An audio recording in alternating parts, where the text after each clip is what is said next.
Bonjour à tous, dans cette vidéo, je voulais échanger avec Thibaut sur le fait que est-ce qu'il est trop tard pour quelqu'un qui est jeune dans le contexte actuel pour commencer à investir? Et vous allez voir qu'on va aborder des sujets et des hypothèses qui, à moi, tout du moins, m'ont paru intéressants. Donc, je voulais les partager avec Thibaut et voir ce qu'il en pense, ses réactions un peu à chaud. Parce que c'est vrai qu'on entend souvent qu'il y a des déséquilibres entre les générations, que celles qui sont nées, par exemple, dans les années 50, 60, 70 ont eu des meilleures conditions économiques. Donc, j'ai pris quelques chiffres qu'on pourra discuter aussi et voir réellement qu'est-ce qu'il en est actuellement et comprendre aussi, d'un autre côté, pourquoi ça peut être attirant pour des personnes plus jeunes de se lancer dans des investissements peut-être plus risqués, comme ça peut être le cas des crypto-monnaies, mais avec des opportunités de rendement aussi plus élevées. On va essayer de comprendre tout ce qu'il y a derrière. Et d'ailleurs, vous nous direz après en commentaire si vous êtes d'accord, pas d'accord, de manière constructive, bien évidemment. Donc, le premier thème que je voulais aborder, c'est la question du travail. Et toi, Thibaut, peut-être en introduction, toujours, qu'au final, c'est quand même la source de revenus principale pour beaucoup de gens, que même quand on est entrepreneur ou les gens qui se lancent après dans l'entrepreneuriat, bien souvent, ils ont quand même commencé ou débuté dans une entreprise sous la forme de salariat où ils ont pu acquérir des compétences. C'est très rare souvent qu'il n'y ait jamais eu aucun salariat et ça reste quand même une source de revenus assez importante pour pas mal de gens. Et une des théories et une des points que je voulais aborder avec toi, c'est le fait qu'au final, il y a un peu ce côté que les générations antérieures ont pu acheter leur maison quand c'était pas cher et ont des postes du coup du fait de leur âge aussi plus plus haut dans l'échelle de l'entreprise, donc du coup gagnent plus d'argent. Et le fait aussi qu'on ait tendance à allonger la durée de cotisation, donc repousser l'âge de la retraite, mais aussi dans certains pays comme ça peut être le monde anglo-saxon, la nécessité tout simplement de travailler plus longtemps pour pouvoir assurer sa retraite. Au final, ça bloque un peu la place ou les possibilités pour quelqu'un de plus jeune d'accéder à des postes mieux payés et du coup pouvoir se lancer lui aussi, avoir commencé à avoir plus de revenus au travers de son travail et juste au travers du salariat pour l'instant. Donc je sais pas ce que tu en penses toi de cette partie-là, si tu es après un peu d'accord avec ça C'est ou si ça difficile t'intéresse pour pas moi forcément. de si, alors ce que tu dis, ça me parle. Après, de là pour moi à comparer une époque à laquelle j'étais même pas né et puis, l'époque ne que je suis en train de vivre aujourd'hui, c'est quand même assez compliqué pour moi. Ce que je peux dire, c'est qu'aujourd'hui, dans l'époque dans laquelle on se trouve à l'heure actuelle, ce qui fonctionnait auparavant, je suis pas convaincu que ça va continuer de fonctionner de la même manière aujourd'hui. Je pense qu'on est dans une situation qui est quand même radicalement différente de celle qu'on a connue par le passé ou que nos parents en fait, ont connue. Comme tu le dis, hein, les actifs ont énormément augmenté, il n'y a pas eu les mêmes opportunités, le monde du travail a énormément changé et il va continuer encore de changer. Hem, je reste convaincu qu'avec les nouvelles technologies, tu vois, on en parle beaucoup sur cette chaîne, mais tu vois les crypto-monnaies, l'intelligence artificielle et tout ce qui se passe en fait autour, c'est des sujets qu'on a déjà traités en long, large et en travers sur cette chaîne YouTube. Tout ça, ça va pousser la société à évoluer et moi, je reste convaincu que dans les prochaines années, on ne pourra pas dépendre enfin, on pourra pas, tu vois, faire comme nos parents, rester 40 ans dans la même boîte. Même déjà aujourd'hui, c'est pas possible. Tu veux travailler dans une structure ou dans un job salarié classique, il y a très peu de chances ou très peu de probabilités que tu restes 40 années au même endroit. Tu seras obligé de changer, tu seras obligé d'évoluer, tu seras obligé de prendre peut-être en compétences, en expertise, en responsabilité. Et c'est ça qui va te permettre après par la suite de peut-être négocier un meilleur salaire et d'avoir une vie qui sera sans doute plus décente. Mais moi, je reste convaincu qu'aujourd'hui, investir, c'est quelque chose qui est important, même pour les jeunes générations, même si les actifs aujourd'hui ont énormément augmenté. Tu as parlé de la crypto. Oui, c'est un actif qui est très jeune et sur lequel il y a énormément d'opportunités, mais avec des risques aussi qui sont importants, surtout quand on n'est pas formé. On ne parle pas des autres classes d'actifs qui sont beaucoup plus implantées, comme la bourse ou l'immobilier, où je pense là aussi qu'il y a encore des opportunités, il y en aura tout le temps, mais les rendements sont bien évidemment plus faibles. Donc après, tout dépend de ses objectifs. Si notre objectif, c'est de se préparer une retraite, quelqu'un qui nous regarde, qui a 25 ans et qui se dit, moi, j'ai pas envie de partir, j'ai envie de partir à la retraite, par exemple, à partir de mes 60 ans, investir dans l'immobilier, la bourse, c'est pour moi, c'est un super levier d'investissement. À chaque fois, tu as des avantages, des inconvénients. Avec l'immobilier, tu peux utiliser l'effet de levier bancaire pour peu que tu aies un bon dossier. Tu vas pouvoir énormément accélérer si tu investis correctement. Avec la bourse, c'est quand même plus compliqué d'utiliser le levier bancaire, mais ça reste quand même une classe d'actifs qui existe depuis plus de 200 ans avec des rendements qui sont quand même extraordinaires, surtout quand tu prends en compte les intérêts composés. La crypto, c'est nettement plus récent. Par contre, en effet, pour les jeunes générations qui se disent, bah moi, voilà, j'ai pas envie d'atteindre la retraite à 60 ans parce que je sais pas quel niveau de santé je vais avoir ou ce que je vais devenir en fait d'ici cet âge-là, je pense que ça reste un super levier, un super accélérateur financier. Et moi, c'est comme ça que je le vois aujourd'hui. Donc, on a à la fois une chance immense d'être dans l'époque dans laquelle on se retrouve, dans laquelle on se trouve aujourd'hui, pour peu qu'on sache naviguer à l'intérieur, parce que ça n'a jamais été aussi simple de se lancer dans l'entrepreneuriat, tu vois, lancer une chaîne YouTube, utiliser l'intelligence artificielle pour gagner énormément de temps. L'information aujourd'hui avec Internet, c'est libre d'accès, tu peux te former énormément. Alors soit tu peux payer du contenu payant, mais si tu as du temps, si tu acceptes aussi de faire des erreurs, bah, tu peux aussi te former de ton côté, il y a des livres et tout. Aujourd'hui, tu peux faire énormément de choses, alors que à l'époque de nos parents, tu vois, tout ça, c'était pas accessible. À l'époque où il n'y avait pas Internet, ou encore c'était qu'au tout début. Donc ça dépend du prisme à travers lequel tu vas regarder les choses. Et moi, je suis plutôt partisan de. C'est comme ça que je vis ma vie, hein, de voir toujours le verre à moitié plein plutôt que de le voir à moitié vide tout le temps. Parce qu'on a souvent tendance à se plaindre en se disant ouais, nos parents, ils ont eu de la chance, ils avaient le plein emploi, vous avez tel truc. Aujourd'hui, il y a des possibilités. Il y a plein de possibilités. Par contre, oui, ça demande de regarder peut-être la vie et notre environnement avec un autre prisme. Et ça, bah, malheureusement, voilà, on peut pas l'ancrer comme ça dans la tête des gens. C'est à eux de faire le premier pas. Mais Bah, justement, ouais, après, je ouais, du coup, termine juste là-dessus. Je voulais dire ouais, que vas-y, vas-y. euh, il y a quelques années en arrière, c'était possible pour nos parents de se dire je m'intéresse pas à l'investissement, je m'intéresse pas forcément à l'entrepreneuriat, et même avec un seul salaire, tu pouvais subvenir aux besoins de ta famille. Aujourd'hui, ça devient quand même compliqué, tu vois. Tu veux vivre dans une grande ville, tu veux vivre à Paris, tu veux vivre à Lyon, peu importe, c'est déjà un loyer, c'est quand même très très cher dans ces villes-là. Et si tu as, es toi par exemple avec ta femme et tu as un enfant, avec un seul salaire, tu as intérêt quand même d'être plutôt bien payé parce que c'est quand même difficile. Du coup, ça implique aussi, tu vois, de savoir gagner plus d'argent. L'inflation qui a énormément augmenté les prix ces derniers temps, ça demande pour moi aujourd'hui de se poser la question de quelle vie on souhaite avoir dans les prochaines années et est-ce que je souhaite demain dépendre toujours d'une seule et unique source de revenus. Et comme on a eu avec les retraites, tu sais, la réforme des retraites, il y a beaucoup de gens qui s'attendaient à pouvoir partir à la retraite à partir d'un certain âge, jusqu'au moment où bah, tu as les politiques qui disent bah non, finalement, l'âge de la retraite, c'est plus 65 ans, c'est 67, peu importe, c'est plus tard. Si de toute façon, tu n'as pas le choix, tu devras accepter cette situation. Et moi, c'est ce qui m'a poussé par la suite à me dire non, je ne veux pas dépendre de quelqu'un, d'un économiste, d'un politique ou d'une personne tierce qui va me dire tiens, tu vas devoir faire ci, faire ça, et de ne pas pouvoir vivre ma vie comme je l'entends. Et c'est ce qui m'a poussé à m'intéresser à l'investissement, à m'intéresser à l'entrepreneuriat, parce que ça peut être source de stress à un certain moment, mais c'est aussi source d'émancipation personnelle. Et par la suite, ça peut te permettre de gagner en autonomie, en liberté. Et moi, c'est comme ça que je voyais ma vie, tu vois. Mais après, chacun est libre de voir Ouais, médias. tout à fait. Mais après, je pense qu'il est intéressant, c'est de partager un peu ces notions-là. Je pense qu'on y reviendra après. Juste finir aussi sur le monde du travail avant de passer sur l'investissement. Ouais, c'est un peu d'abord travail après sur l'investissement et poser des notions. Alors pas forcément des super conseils, mais juste des points de réflexion. Peut-être pour des personnes qui n'ont pas euh, vu ça comme ça, sous cet angle-là, ou formulé de cette manière, pour l'avoir en compte aussi par rapport aux générations antérieures dont on a parlé. Alors c'est sûr qu'on n'y était pas, mais ce qui est sûr, c'est que par exemple, les millennials, même si le terme un peu, voilà, cette génération, donc personnes qui sont nées après 1990, il me semble, entre 1985 ou quelque chose comme ça. Bon, bref, des personnes qui ont entre allez, 25 et peut-être un peu moins de 40 ans aujourd'hui, par rapport à nos aînés au même âge. En numérique, on gagne plus, on est peut-être plus éduqué, mais au final, en pouvoir d'achat, on en a moins. Et aussi, comme tu l'as dit, au final, en coût de la vie, si on veut être bien payé, toujours dans le salariat, il faut mais, très souvent aller dans une grande ville où le coût de la vie n'arrête pas d'augmenter. Et au final, du coup, il y a ces deux facteurs qui jouent en même temps, avec le pouvoir d'achat qui se réduit. Et du coup, c'est vrai que si on se base que sur le salariat, ça va être compliqué.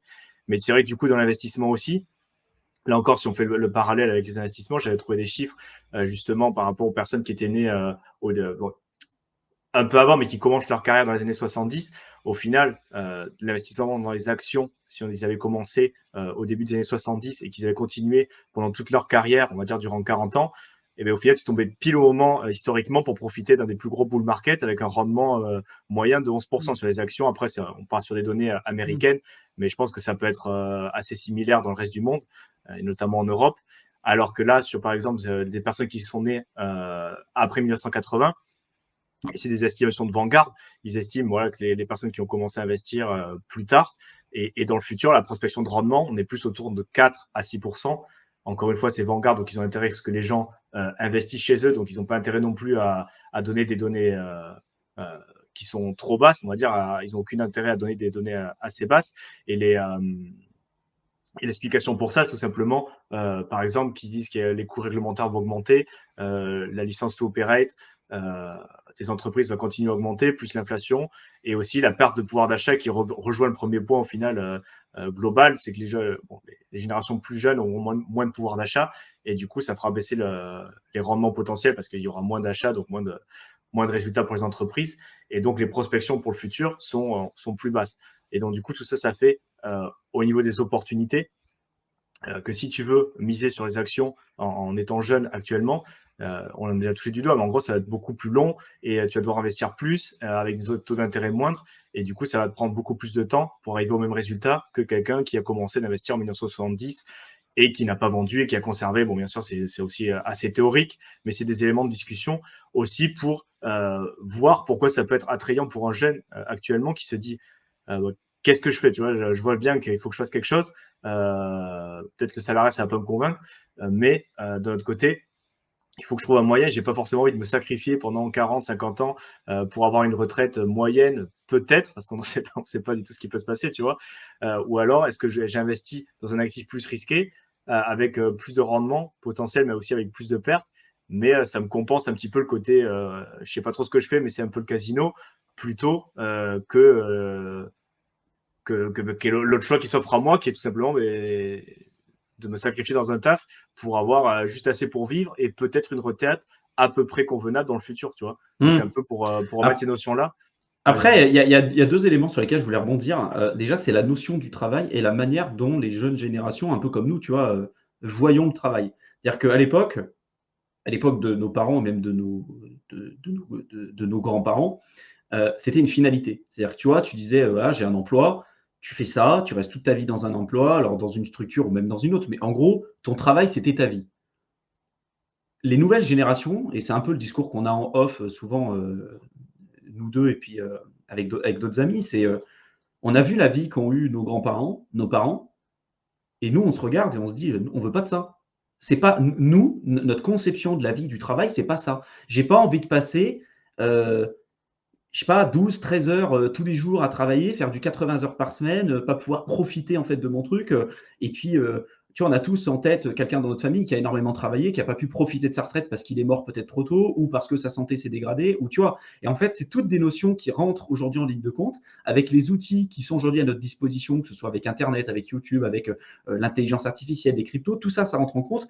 Et en fait, tu peux arriver à gagner énormément de temps, automatiser énormément de tâches et ne plus voir le travail comme étant quelque chose de d'ultra négatif qui va te prendre l'intégralité de ta journée. Tu peux aujourd'hui, tu as des gens qui voyagent toute l'année et qui font aujourd'hui quelque chose qui les passionne et qui ne considèrent même pas comme étant ça du travail, en fait, tu vois. Ça t'ouvre des possibilités et je pense qu'on a tous besoin de contribuer, de faire quelque chose et que beaucoup de gens se disent, tu vois, une fois que je suis riche, je ferai rien, je serai sur la plage, je vais rien faire. Je pense que c'est le meilleur remède, ça, pour partir en dépression. L'être humain, il n'est pas fait justement pour ne rien faire du tout, tu vois. Il est fait pour travailler, pour créer quelque chose, pour apporter de la valeur, pour contribuer. Mais après, c'est la manière dont tu vas contribuer. Et je pense que le salariat, il y a quelques années en arrière, c'était vu comme presque la seule et unique façon de contribuer, tu vois, professionnellement. Aujourd'hui, lancer une structure, développer un business, c'est quand même beaucoup plus simple qu'il y a quelques années en arrière et tu peux contribuer toi aussi à ta manière, tu vois. Et tu peux te libérer du temps, tu peux te libérer d'un seul lieu géographique, tu vois. Tu n'es pas obligé de vivre aujourd'hui dans des grandes villes où ça va être obligatoire d'être en présentiel. Nous, aujourd'hui, enfin, à titre personnel, je sais que j'ai plusieurs entreprises et je suis plus obligé d'être, tu vois, genre obligé d'être à Paris en présentiel. Non, je peux partir demain au Mexique, je peux travailler au Mexique si je le souhaite. Si j'ai envie de m'arrêter pendant 3 semaines parce qu'aujourd'hui, j'ai plus envie de travailler, de faire ces choses-là et j'ai besoin de prendre du temps pour moi, je vais le faire. Et c'est cette liberté aussi que nous permet d'avoir accès avec toutes les technologies et tout ce qu'on peut aujourd'hui utiliser. Ça, c'était pas possible il y a quelques années en arrière. Donc déjà, c'est vraiment cette conception du travail. Et ensuite, le deuxième point sur lequel je voulais rebondir, c'est sur le fait, comme tu dis, que la crypto, ça peut être un accélérateur financier et je suis d'accord avec toi sur ce point-là. Après, là où il faut être très vigilant là-dessus, c'est que la crypto, c'est quand même un actif qui est très très jeune aujourd'hui, 14 ans, on peut se dire que ça, 14-15 ans, ça fait, oui, peut-être un certain temps pour quelques personnes, mais si tu le compares à d'autres classes d'actifs, encore une fois, comme l'immobilier, la bourse, ou d'autres classes comme même aussi les métaux précieux, hein, les commodities, c'est vraiment ultra, ultra récent. Et donc, planifier une retraite, planifier des revenus sur le long terme, sur les 10, 15, 20, 30, 50 prochaines années, avec ton investissement en crypto, aujourd'hui, c'est tout bonnement impossible. Et celui qui te dira oui, mais si, t'inquiète pas, tu fais du pool de liquidité, tu fais du staking, tu fais du machin, c'est du gros bullshit parce que tu n'es pas capable de planifier ce truc-là. Par contre, et moi, à titre personnel, c'est ce que j'ai fait, c'est que j'ai utilisé le levier entrepreneurial et le levier crypto pour accélérer l'acquisition d'un certain capital. Et après, ce capital, je l'ai utilisé pour investir dans des classes d'actifs beaucoup plus implantées sur lesquelles tu peux avoir un recul nécessaire, comme l'immobilier, la bourse, les actions à dividendes, tu peux investir dans les ETF, tu peux faire plein de trucs. Mais tu ne reposes pas ton indépendance ou ta liberté financière sur un truc qui selon moi, et je parle de quelqu'un, ça fait presque 6 ans qu'il est dans la crypto, hein, et j'adore ce truc-là. Mais tu ne planifies pas ton indépendance et ta liberté financière uniquement, exclusivement sur la crypto, parce que tous ceux qui l'ont fait, beaucoup sont mordus les doigts parce que des fois ils reposaient sur un capital qui était énorme. Ceux qui ont investi sur les NFT, les board ape, les CryptoPunk et tous ces trucs-là, sans doute peut-être que dans les prochaines années ça existera encore ou peut-être pas. Et si dans 1 an, 2 ans, 3 ans, 4 ans, tu avais un capital qui était conséquent, tu as investi dans une classe d'actifs que tu pensais être la bonne, mais tu n'as pas fait le bon choix ou tu n'as pas fait les bonnes sélections, tu te retrouves du jour au lendemain avec plus aucun capital, avec plus non plus le temps nécessaire pour pouvoir peut-être récupérer les erreurs que tu auras pu faire. Et c'est là, en fait, où il faut aussi prendre du recul. On n'est pas capable aujourd'hui, la crypto, le gros problème, c'est que les gens, ils font un peu le travail de VC, quoi, de venture capitaliste. Ils se disent, tiens, entre le Bitcoin, l'Ether, le BNB, le Link, c'est celui-là qui va surperformer, c'est ça. Tu fais du stock picking, en fait. Et du stock picking, toutes les études académiques le montrent, c'est le meilleur moyen pour faire des erreurs et c'est le meilleur moyen pour sous-performer le marché sur le long terme. L'étude PIVA en bourse prouve que 95% des investisseurs professionnels et des gestionnaires de fonds ne sont pas capables, sur une période de plus de 20 ans, de faire mieux qu'un simple ETF qui réplique le marché du S&P 500 ou peu importe le marché qui souhaite surperformer. Qu'est-ce qui vous dit que vous, en tant que particulier, vous serez capable de faire mieux que les professionnels de la finance en essayant de faire du stock picking? Et c'est une question, tu vois, juste de rester humble aussi, hein. Je pense que la crypto, c'est un super levier, encore une fois.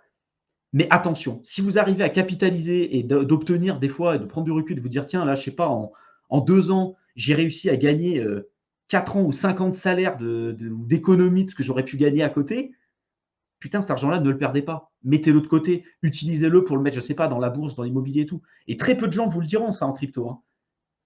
Mais je vous dis, c'est vraiment un point qui est super important et il y a tellement de gens qui s'en voudront dans les prochaines années en se disant mais non, nous on est les Diamond Head, on fait du buy and hold sur le long terme, on va jamais vendre. Et si demain ton projet part ou si le principal développeur abandonne le projet, toi tu te retrouves avec la patate chaude et ça fait 6 ans que tu investis en crypto, tu as tout mis dessus, tu as perdu ton temps, tu as perdu ton énergie, tu n'as peut-être pas développé de compétences à côté. Il y a des gens qui investissent en crypto, ils attendent juste, ils font juste du buy and hold, mais ils n'apprennent pas. Ils n'apprennent pas, ils ne développent pas des compétences transversales pour développer un business, pour faire des trucs.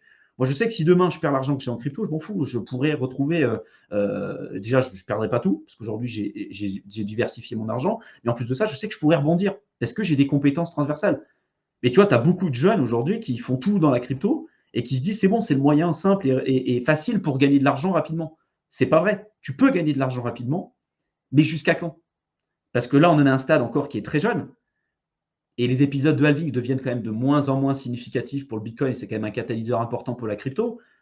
Mais quand on en sera au 5e, 6e halving, 7e halving, est-ce que réellement, ça sera toujours possible de faire du x10 qu'on considère aujourd'hui comme étant normal, même du x100, il y a beaucoup de gens qui considèrent que c'est normal dans la crypto, mais est-ce qu'on considérera que ça sera encore normal et faisable dans 5 ans, 6 ans, 7 ans? Absolument pas, à mon avis, absolument pas. Et donc, aujourd'hui, vous avez la chance de pouvoir capitaliser si vous regardez cette vidéo relativement tôt. Je ne sais pas à quel moment vous allez regarder cette vidéo, mais si vous êtes relativement tôt dans le cycle, oui, vous allez pouvoir capitaliser bien plus que ceux qui arriveront dans les 10-15 prochaines années. Mais utilisez cet argent-là à bon escient, protégez-vous. L'argent d'aujourd'hui vaut beaucoup plus que l'argent de demain. Et ça ne sert à rien de vous dire aujourd'hui, je ne sais pas, il y avait des gens, nous qu'on avait accompagnés sur notre autre chaîne, avec Mickaël, des personnes qui avaient investi, tu vois, des centaines de milliers d'euros, qui, à un moment donné, avaient gagné énormément d'argent, qui se sont dit, je ne vends pas parce que c'est bon, ça va toujours monter plus haut, toujours monter plus haut. Et après, ils se sont retrouvés dans des positions genre extrêmement compliquées parce qu'en plus de ça, ils n'avaient clairement pas géré leurs risques. Ils avaient utilisé, même pour la plupart d'entre eux, certains des effets de levier et tout.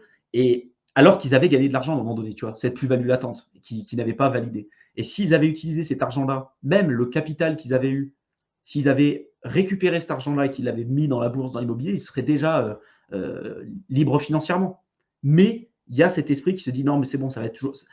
On a tendance à penser que la situation qu'on est en train de vivre aujourd'hui, ça sera toujours le cas. Mais c'est pas vrai. Quand tu regardes historiquement, c'est toujours sous forme de cycle. Dans la crypto, c'est beaucoup plus rapide. Mais voilà, je pense que c'est vraiment la base de la base. Fixez-vous un objectif. Si vous avez envie de rentrer dans la crypto, c'est même pas une obligation. Faites-le, formez-vous. Et moi, c'est ce que j'ai fait à titre personnel. Je n'ai absolument pas laissé tout ce que j'avais en crypto-monnaie. Je l'ai diversifié parce que, encore une fois, vous ne pouvez pas laisser votre indépendance et votre liberté financière au profit d'un actif aujourd'hui sur lequel on n'a aucun recul.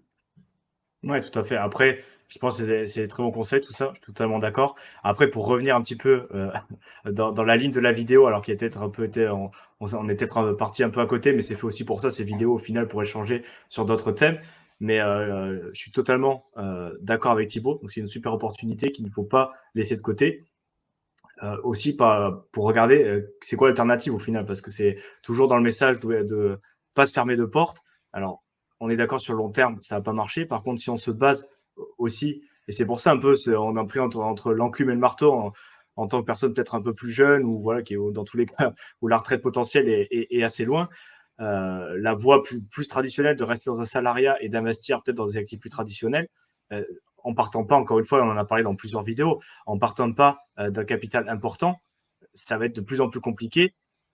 Et c'est déjà le cas de plus en plus compliqué, mais il va falloir investir de plus en plus avec peut-être des rendements qui sont encore moindres et surtout avec des coûts de la vie qui augmentent, parce que c'est un troisième point que je voulais aborder aussi. Le fait, et notamment un très gros problème sur l'immobilier en France, comme partout ailleurs, mais ça va pas, on va dire, on n'est pas prêt, c'est pas prêt de s'arranger hein, sur les études qui sont sorties, les plans qui sont sortis. Il manque plein de logements et ça s'accumule depuis 10 ans, le manque de logements. Et ça, c'est un des gros problèmes aussi quand on est plutôt jeune. Le fait que pour acheter une maison, un logement individuel, que ce soit maison ou autre d'ailleurs, hein, ça va être de plus en plus difficile parce que les prix n'arrêtent pas d'augmenter. Là, en plus, on est dans une période où les taux d'intérêt ont augmenté, donc c'est plus difficile pour avoir un prêt. Donc du coup, peut-être il faut se rabattre sur la location, mais la location, c'est pareil, ça a augmenté. Et tout ça fait que même en gagnant un salaire correct et qui aurait pu être considéré comme assez important il y a quelques années, au final, si tu as 30, 40%, voire même plus des fois, qui part dans la location d'un appartement, c'est compliqué d'investir. Il ne te reste pas grand-chose pour investir, plus les charges, plus l'alimentation, il y a tout qui augmente. Pour investir, il te reste moins. Et du coup, si en plus, tu investis dans des actifs plus traditionnels ou avec qui, pour le coup, proposent de moins en moins de rendement parce que les gens, les actions avec les chiffres qu'on a vus, ça sera peut-être moins rentable dans le futur, comme estime par exemple Vanguard. Au final, ça c'est compliqué parce que même la voie plus traditionnelle en disant, oui, d'accord, je vais la jouer un peu safe, je vais faire mon taf, avoir une promotion, investir de plus en plus dans des domaines peut-être comme l'immobilier et la bourse, et dans 40 ans, j'aurai un matelas assez confortable. Mais même ça, en fait, c'est même plus assuré. On parle même plus de la retraite, mais même de la voie d'investissement plus traditionnelle. Et donc, du coup, et c'est là où je te rejoins, je dis pas que la crypto, c'est la solution. Oui, il y a clairement, même pour la plupart des gens, à l'heure actuelle, c'est pas une bonne idée parce que si tu fais pas les choses correctement, ça va être plus délétère qu'autre chose. Par contre, pour ceux qui voient cette situation, qui la comprennent et qui se disent, mais du coup, qu'est-ce qu'on fait s'y intéresser pour justement extraire cette performance, acquérir des sommes qui, pour nos parents, n'étaient pas accessibles, cette manière, cette façon de gagner de l'argent peut-être plus rapidement que traditionnellement. Donc, il faut aussi voir là où on a des avantages. Alors, il n'y en a peut-être pas énormément, mais il y a comme tu l'as dit, il y a quelques domaines dans la technologie, justement, si on s'y intéresse, il y a peut-être des avantages à prendre par rapport aux générations antérieures. mais pas se fermer de porte, s'y intéresser pour voir si ça peut nous convenir, parce qu'encore une fois, c'est pas fait pour tout le monde, mais dans le cas où on se le sent et qu'on est motivé, il y a quand même des performances à l'extraire, il y a des choses intéressantes à faire, bien qu'il y a beaucoup de personnes qui voient ça comme un scam parce qu'ils sont pas forcément là-dedans, ou ils n'ont pas pris le temps de creuser plus ce sujet, ou alors qu'ils ont des expériences où ils ont leur raison dans tous les cas, mais c'est pour ma part, et je pense que vous avez été d'accord et on l'a évoqué, une opportunité qui n'existait pas avant et qui vaut le coup qu'on s'y intéresse, parce que on ne sait pas ce que ça pourra passer dans le futur. Pour l'instant, on a ça. Pourquoi pas creuser un petit peu pour dégager du rendement. Et là aussi, je te rejoins, après, diversifier, bien sûr, dans d'autres classes d'actifs plus sûrs, mais du coup, qui proposent moins de rendement. Parce que là, où c'est un peu ceux qui font de la finance personnelle, ou voilà, qui disent faire un truc plus safe, un bon père de famille et tout, le problème, c'est vraiment ça, c'est l'horizon temporel de 40, 50 ans avec on ne sait pas trop ce qui peut se passer. Et c'est vraiment ça, en fait. Si tu veux la jouer safe avec le salariat plus investissement classique, tu vas mettre 50 ans pour avoir un revenu mensuel correct, ou qui puisse, dans tous les cas, soutenir le coût de la vie, qui en plus ne va faire qu'augmenter. Voilà, il faut être sérieux aussi. Donc c'est un peu, il y a aucune réponse toute faite. C'est un peu difficile des fois, et je pense qu'il y a beaucoup de personnes qui le ressentent, même pas forcément aussi clairement, où ils savent pas d'où ça vient, mais en fait, on ne sait pas vraiment ce qui peut marcher, on ne sait pas vraiment ce que ça nous réserve, et c'est difficile de prévoir un petit peu l'avenir, parce qu'il y a rien qui est sûr. Donc il faut faire avec les données qu'on a, et nous essayer de partager des infos justement pour aussi amener ce changement de chip, ou avoir des données au moins dans tous les cas pour réfléchir différemment, se dire bah oui, j'avais pas pensé à ça, qu'est-ce que je pourrais faire dans tous les cas de mon côté pour changer. Après, on dit pas qu'on a la solution à tout, qu'il faut écouter tout ce qu'on dit avec voilà, c'est pas non plus la parole comme ça, mais je pense on peut quand même amener certains points de réflexion que moi je trouve aussi régulièrement, où je me dis tiens, ça c'est vrai que j'avais pas pensé comme ça, et du coup je trouve intéressant de le partager pour si ça peut aider des gens à avancer, voilà, que c'est pas forcément dans la même direction que nous, mais dans tous les cas des points de réflexion pour faire avancer petit à petit, quoi, parce que en tous les cas, rester immobile, là par contre t'es sûr que ça va pas bien se passer si tu fais rien, alors là Ça c'est clair. T'as qu'une garantie, c'est que si tu fais rien, il se passera rien et que la situation va devenir de pire en pire. Après, une fois que tu pars de ce postulat-là, tu sais qu'il faut faire des choses. Alors après, il y a plusieurs manières d'augmenter ses revenus. Tu peux faire de l'entrepreneuriat, on l'a dit, tu peux investir, mais en fait, pour pouvoir investir, il faut que tu arrives à gagner plus d'argent. Donc, il faut que tu arrives à baisser ton niveau de vie, quitte à accepter peut-être des sacrifices sur plusieurs années, ce que moi j'ai fait à titre personnel. Pendant plusieurs années, j'ai accepté de vivre dans un endroit qui n'était clairement pas top pour pouvoir y vivre, mais j'ai vécu avec 600 € par mois en prenant en compte le loyer, en prenant la bouffe, en prenant l'électricité et tout. Je faisais pas de loisirs, je faisais que bosser. Alors beaucoup de gens diront, moi j'ai pas envie d'avoir la vie que tu as eue pendant 5 ans ou 6 ans auparavant, et je peux le comprendre. Mais voilà, j'avais une vision, j'avais un objectif qui était celui de m'émanciper, d'avoir cette liberté financière, et je me suis donné les moyens de pouvoir y arriver. Après, chacun a le droit de trouver aussi son équilibre, et je pense qu'il y a plusieurs phases. La première phase, la plus importante au début, et ça je pense que c'est là où beaucoup de débutants se trompent, c'est la phase d'accumulation en fait de capital. L'objectif au départ, c'est d'avoir un capital. C'est pas avec 1000 ou 2000 euros. Il y a beaucoup de gens qui ont 2000 euros et qui se disent comment je fais pour devenir millionnaire comme ça du jour au lendemain, surtout en investissant par exemple dans la crypto. C'est un très mauvais calcul, parce qu'en fait, ces 2000 balles, tu peux les utiliser en effet des fois pour te former, pour faire plein de trucs, pour investir en fait sur toi et après apprendre à gagner plus d'argent. Mais en fait, de prendre ces 2000 balles et de les investir un peu n'importe comment dans la crypto, en fait, c'est du gambling. C'est tu veux jouer au loto, tu veux aller à la roulette, tu tournes, tu fais de 8 rouges, ah bah j'ai perdu, voilà. Et donc tu recommences. Et en fait, tu crées aucune valeur, tu ne gagnes aucune compétence et tu ne crées rien en fait sur le long terme. Donc la première phase, en fait, la plus difficile, et tu en as parlé pour toutes les raisons qu'on a évoquées, c'est l'acquisition de ce capital. Une fois que tu as ce capital, pour les personnes, ça va être différent. Pour certaines personnes, ça va être quelques centaines de milliers d'euros. Pour d'autres, ça va être plusieurs millions en fonction de ce qu'ils veulent faire et en fonction du niveau de vie qu'ils souhaitent avoir. Et après, la seconde phase, c'est la protection de ce capital. Comment tu veux le protéger? En effet, tu vas te diversifier, tu vas investir dans des classes d'actifs qui sont encore beaucoup plus implantées. L'objectif, c'est d'avoir après du cash flow. Donc, tu peux investir sur des actions à dividendes, tu peux investir dans l'immobilier, tu peux investir même après sur du private equity. Il y a plein de choses qu'on peut être capable de faire. Tu peux racheter des sites internet, tu peux en développer en affiliation. Il y a plein de choses que tu peux être amené à faire, mais il y a plusieurs phases. Il y a la phase d'accumulation de capital, il y a la phase après de protection, Et après, il y a la phase de développement, c'est-à-dire que tu vas protéger ton capital, mais en même temps, tu veux toujours garder un certain rendement et une certaine appréciation de tes actifs, parce que c'est bien beau de le protéger, mais si tu veux le protéger, par exemple, en te disant je le protège, je le mets tout dans les métaux précieux et c'est bon, je suis peinard, bah, en fait, ça ne te servira à rien. Tu auras tes métaux précieux de ton côté, mais il n'y a aucun cash flow, il n'y a aucun revenu qui va être généré. Et donc derrière, c'est comment tu veux vivre ta vie. Et tout ça, il ne faut pas le confondre. Il y a des gens qui commencent à investir, ils ont 100, 200 euros, ils commencent tout de suite en se disant voilà, moi je veux du cash flow, je veux des revenus passifs. Mais non, on s'en fout là de ton cash flow avec les 100 balles que tu as investi ou les 200 balles que tu as investi.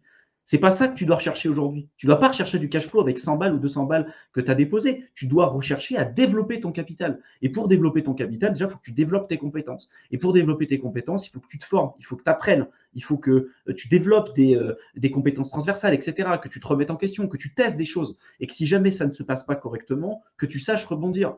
Et attention, oui, la crypto, c'est intéressant, mais j'appuie vraiment sur ce point-là, parce que malheureusement, il y a tellement de gens aujourd'hui qui utilisent ce levier ou qui souhaitent utiliser ce levier en se disant c'est un moyen simple de devenir riche, mais ils confondent les différentes étapes que j'ai dit précédemment, et quand bien même ils arriveraient par le plus heureux des hasards à gagner énormément d'argent avec la crypto, ils n'auront aucune compétence pour pouvoir le gérer, ils n'auront aucune mentalité sur le capital qu'ils auront pu générer pour ne pas faire des erreurs par la suite, ils ne savent pas après comment le protéger, etc. Et du coup, c'est des gens, la seule chose qu'ils connaissent, c'est faire du gambling, c'est tout mettre sur une crypto. Et en en procédant de cette manière, tu as tellement plus de chances de tout reperdre comme ça du jour au lendemain. Et après, dans ta tête, c'est juste n'importe quoi. Parce que tu te dis, bah, c'était hyper simple de gagner de l'argent. Ouais, j'ai tout perdu. Mais c'était hyper simple. J'ai tout mis n'importe quoi sur la crypto. Je suis devenu riche. Donc la seule chose que tu connais, c'est ça. Sauf que ça a marché une fois. C'est comme gagner l'auto. Hein. Si tu gagnes l'auto une fois, il y a très peu de chances que tu gagnes une seconde ou une troisième fois. Hein. Et si tu n'as pas capitalisé justement sur ce truc-là pour pouvoir te protéger en te disant, punaise, c'est une chance en effet, ce truc-là que j'ai fait. Ouais, c'était un coup.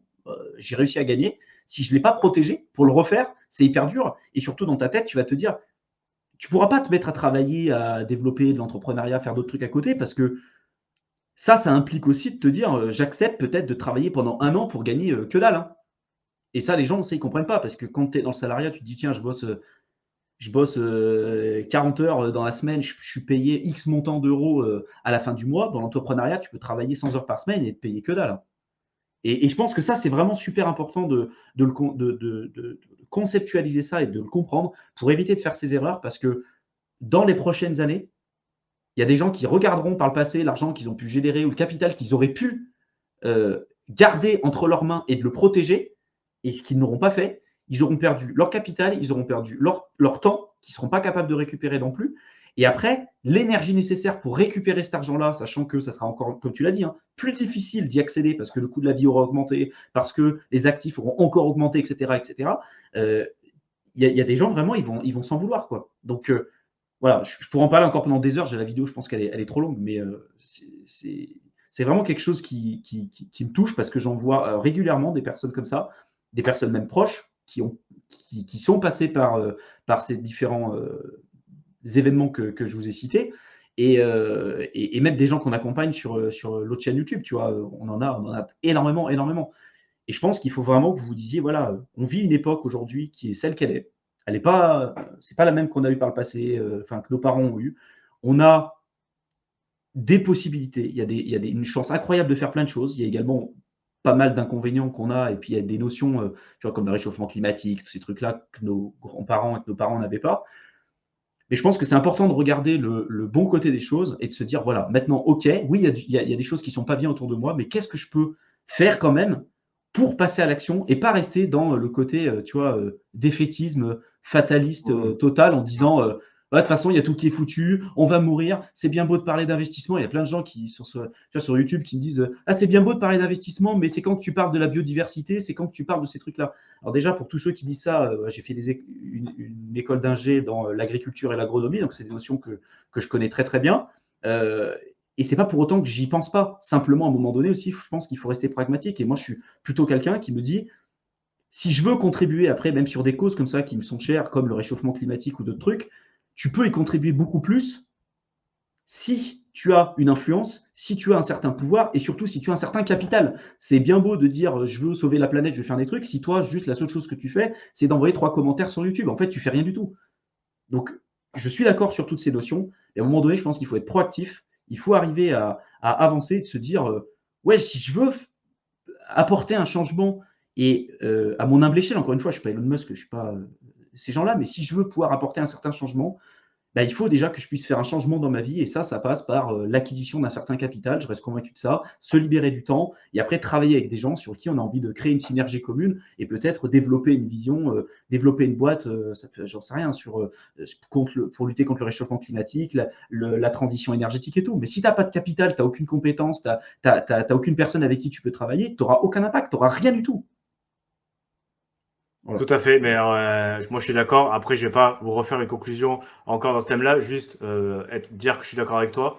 Et c'est aussi pour ça qu'on fait ces partages de vidéos, parce que on sait que c'est pas évident de trouver des gens qui pensent un peu comme nous et qui ont ces idées-là. Et c'est même plutôt bon, c'est assez difficile en fait d'aborder ces thèmes-là avec des gens dans la vie de tous les jours, parce que c'est quelque chose qui est pas forcément très développé. On est carrément à la marge avec ces idées-là. Et donc du coup, si ça peut aider des personnes à continuer leur chemin, qui n'ont pas forcément l'opportunité de discuter comme on fait nous avec des personnes qui pensent un peu comme eux.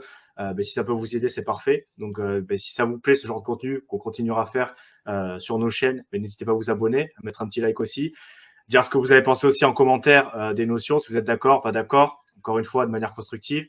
Je vous mets dans le lien de la description le lien vers la chaîne de Thibaut, donc Éternel étudiant, où il parle d'entrepreneuriat, finances personnelles, investissement, donc des thèmes qui sont tout à fait en lien avec ce qu'on a abordé. Il a aussi pas mal de contenu, il a ses idées aussi à lui, donc n'hésitez pas à aller jeter un coup d'œil. Et du coup, pour ma part, je vous laisse. On se retrouve dans une prochaine vidéo. À très bientôt. À bientôt.